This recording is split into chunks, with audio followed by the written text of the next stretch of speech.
Assalamualaikum warahmatullahi wabarakatuh. Kami dari kelompok 6 ingin membahas materi ekonometrika dengan judul Masalah Estimasi Analisis Regresi Multivariabel.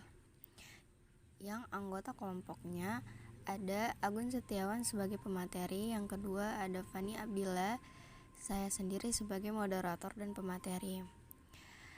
Dalam judul kali ini ada 6 subbagian yang ingin dibahas. Yang pertama adalah analisis regresi linier multivariabel berganda. Yang kedua ada model regresi 3 variabel. Yang ketiga ada definisi koefisien regresi parsial. Yang keempat ada estimasi ordinary least square. Yang kelima ada maksimum likelihood. Yang keenam ada koefisien determinasi R kuadrat.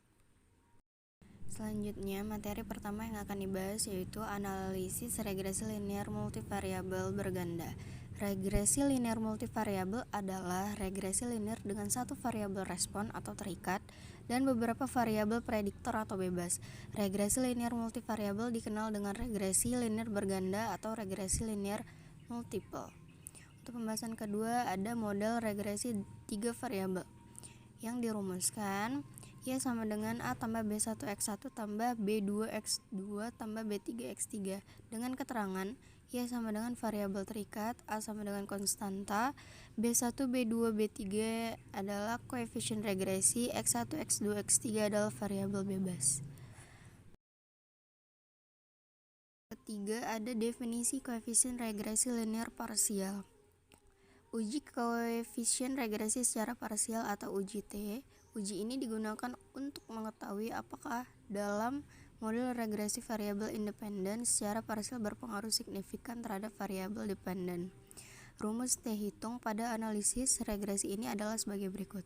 T hitung sama dengan BI per SBI atau T hitung sama dengan akar N kurang K kurang 1 per akar 1 kurang R kuadrat. Untuk keterangannya itu BI sama dengan koefisien regresi variabel I, SBI sama dengan standar error variabel I, R sama dengan koefisien korelasi parsial, K sama dengan jumlah variabel independen, N sama dengan jumlah data atau kasus. Adapun langkah-langkah pengujian koefisien regresi parsial adalah sebagai berikut. Yang pertama menentukan hipotesis. Di dalam hipotesis ada HA, artinya secara parsial tidak ada pengaruh signifikan. HO artinya secara parsial terdapat pengaruh signifikan.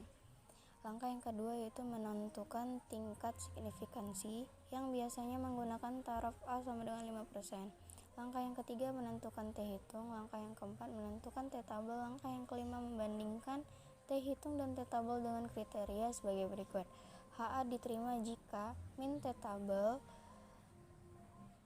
lebih kecil sama dengan T hitung lebih kecil T tabel. HO sama dengan ditolak jika min T hitung lebih kecil min T tabel atau T hitung lebih besar T tabel. Untuk pembahasan selanjutnya yaitu estimasi ordinary least square atau OLS. OLS merupakan metode regresi yang meminimumkan jumlah kesalahan error kuadrat. Metode estimasi parameter yang digunakan adalah metode OLS ordinary least square, yaitu menduga koefisien regresi beta dengan meminimumkan kesalahan atau error. Adapun penaksir parameternya adalah sebagai berikut. B sama dengan X pangkat T kali X, di mana adalah vektor dari parameter yang diestimasi berukuran P tambah 1 kali 1. X adalah matriks variabel prediktor berukuran N kali P tambah 1 dan Y vektor observasi dari variabel respon berukuran N kali 1. Selanjutnya, materi kelima yaitu maksimum likelihood. Maksimum likelihood adalah metode yang dapat digunakan untuk mengestimasi suatu parameter dalam regresi. Formula maksimum likelihood adalah L dikali A, B1, B2, B3 dan seterusnya sama dengan 1 per sigma akar 2 pi pangkat N. dikali YI dikurang A dikurang B1 X1I dikurang B2 X2I dikurang B3 X3I dikurang BK XKI per sigma kuadrat. Keterangannya, L dikali A B1 B2 B3 sama dengan fungsi maksimum likelihood pada parameter A B1 B2 dan seterusnya.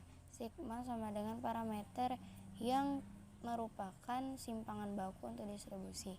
Pi sama dengan nilai konstan atau yang nilainya pi sama dengan 3,1416. N sama dengan banyak data sampel. E sama dengan bilangan konstan yang nilainya 2,7183. YI sama dengan variabel terikat ke I. BK sama dengan parameter regresi ke I. Adapun pembahasan ke-6 yaitu koefisien determinasi R kuadrat. F hitung dengan rumus R kuadrat dikali N dikurang K dikurang 1 per K dikali 1 dikurang R kuadrat. F tabel, DK pembilangnya itu K, DK penyebutnya itu N dikurang K dikurang 1. Setelah mengetahui F tabel, maka selanjutnya membuat kriteria pengujian, yaitu F hitung lebih besar dari F tabel, maka H0 ditolak signifikan. F hitung lebih kecil dari F tabel, maka H0 diterima. Baiklah, selanjutnya saya Agun Setiawan akan menjelaskan contoh soal dan pembahasan. Nah, di sini ada 12 pokok nilai mahasiswa 1 sampai 12, nilai akhir kimia Y, nilai akhir siswa X1, frekuensi membolos X2, nilai kuis X3.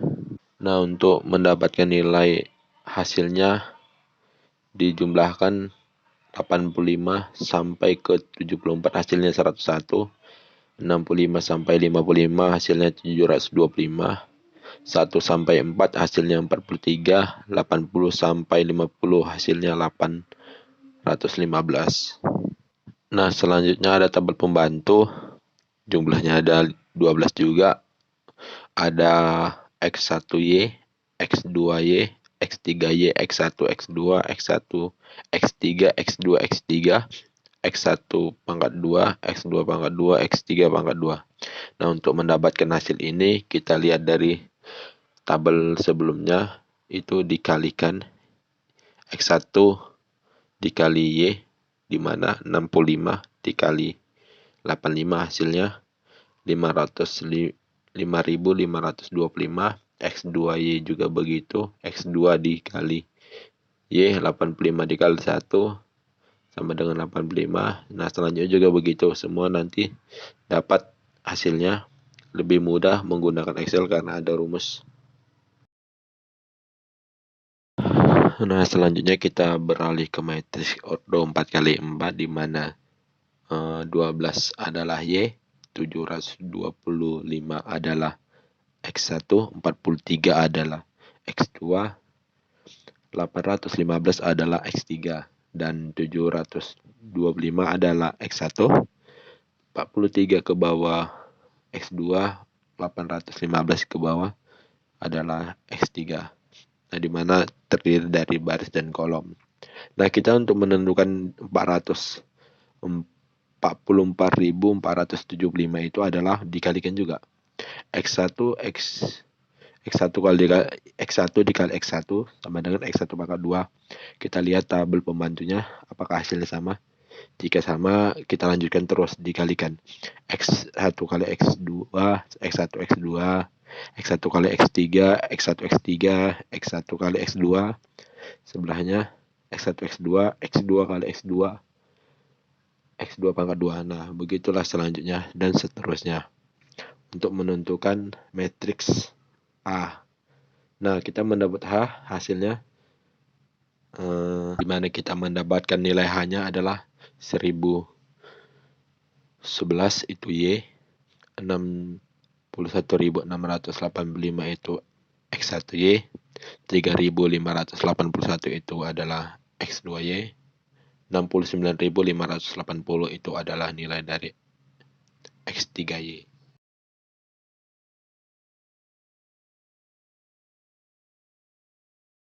Nah, untuk mendapatkan nilai H itu di mana kita mendapatkan nilai 1011-nya adalah Y. 61.685 itu adalah X1Y. 3.581 itu adalah X2Y. 69.580 itu adalah X3Y, di mana kita dapat mencarinya di tabel pembantu. Untuk mengerjakan matriks berordo, mencari determinan matriks berordo 4x4 ini kita dapat menggunakan metode Sarus atau kofaktor. Dengan metode kofaktor kita menemukan determinan A1 sama dengan 7 miliar 344.903.750, dan matriks A2 determinannya dan hasil determinan A2 adalah 269.866.250, dan determinan A3 77.326.270, dan determinan A4 sama dengan min 9.862.500.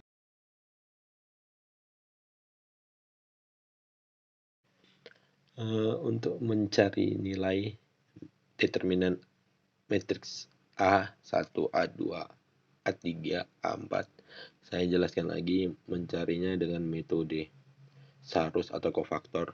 Untuk lebih mudah kita menggunakan metode kofaktor dengan rumus ke kanan kita plus dan ke kiri kita min dan seterusnya begitu.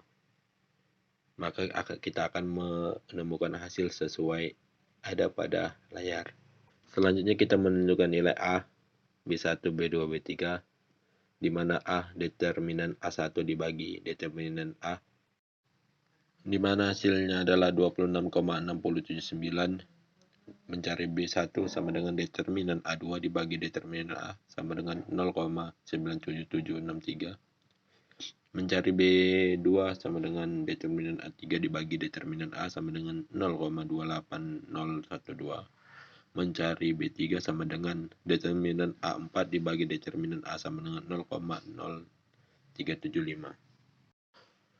Selanjutnya kita mencari koefisien korelasi berganda R. Untuk mencari determinasi berganda atau R2 sama dengan B1 sigma X1Y ditambah B2 sigma X2Y ditambah B3 sigma X3Y dibagi sigma Y2. Nah, kita menemukan hasil 0,97763 dikali 61685 ditambah 0,28 12 dikali 3,581 ditambah min 0,0357 dikali 69.580 dibagi 1011 pangkat 2, di mana R hasilnya 6035 dikali 10655 ditambah 1003 dikali 10972 ditambah min 2484006 dibagi 101022121. Kita mendapatkan hasil di mana? 58824210727 dibagi 1022121. Hasilnya R kuadratnya atau korelasi bergandanya 0,0575, kita bulatkan menjadi 0,058. Kita mencari koefisien determinasi R2 atau 0,058 kuadrat. Kita kalikan 0,058 kuadrat dikali 2 sama dengan 0,003364. Nah, kita menemukan F hitung, di mana F hitung itu R kuadrat N kurang K kurang 1 per K dibagi K 1 kurang R pangkat 2, di mana F hitung sama dengan 0,003364 dikurang 12 adalah jumlah kolom yang ada kita pada pembahasan contoh soal, dikurang 3 dikurang 1. Dibagi 3 jumlah DK pembilangnya. Nah itu N adalah data banyaknya sampel. K itu adalah DK pembilang. Nah, rumus yang kita dapat pada contoh kita ini yang dimana N kurang K kurang 1 itu adalah DK penyebut. Di mana hasil F hitungnya adalah 0,003364 dalam kurung 12 kurang 3 kurang 1 per 3 1 kurang 0,003364. Di mana hasilnya 0,03249 dikali 8 per 3 kali 0,99671. Nah, kita mendapatkan hasil 0,025992 per 2,99. Nah, hasilnya adalah 0,00869. Kita bulatkan 0,0087. Nah, dari contoh soal di atas kita menemukan F tabel sama dengan D ke pembilang sama dengan K, dan K itu adalah 3. Nah, selanjutnya D ke penyebut itu adalah rumus N kurang K kurang 1, di mana N adalah 12, K DK pembilangnya adalah 3 dan 1, di mana hasilnya 8. Nah, pada F tabel sama dengan 407, F hit kurang sama dengan F tabel, maka H0 diterima. 0,087 lebih kecil dari 4,07 sama dengan H0 diterima. Jadi dapat disimpulkan bahwa nilai akhir siswa, frekuensi membolos, dan nilai kuis tidak berpengaruh signifikan terhadap nilai akhir kimia.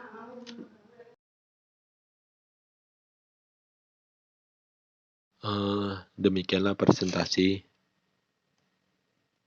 tentang masalah estimasi analisis regresi multivariabel. Jika ada kesalahan dalam menjelaskan, kami mohon maaf, dan hanya kepada Allah kami memohon ampun.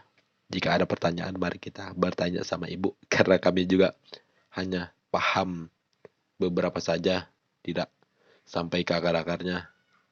Mudah-mudahan penjelasan ini dapat bermanfaat untuk kita semua. Saya Agun Setiawan dan teman saya Fani Abdillah izin undur diri. Wabillahi taufiq wal hidayah. Assalamualaikum warahmatullahi wabarakatuh.